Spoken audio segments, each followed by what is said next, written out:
இந்தியாவில் சுவிசேஷம் வந்து ஆகிறது.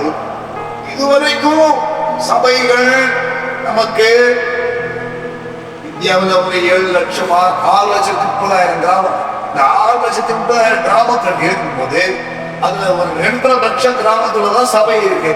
இன்னொரு 4 லட்சம் கிராமத்துல சபை இல்லை.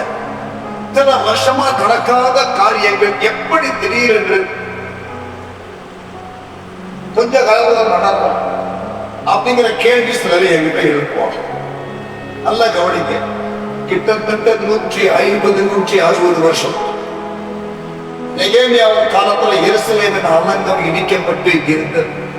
ஆனால் நெகேமியா என்ற ஒரு மனுஷன் எழுப்பின பொழுது அது 52 நாட்கள் 15-16 10 காலம் ஒண்ணு நடக்காத காரியத்தை சில வாரத்துல கர்த்தர் செய்தார். ஆண்டவர் இன்றைக்கு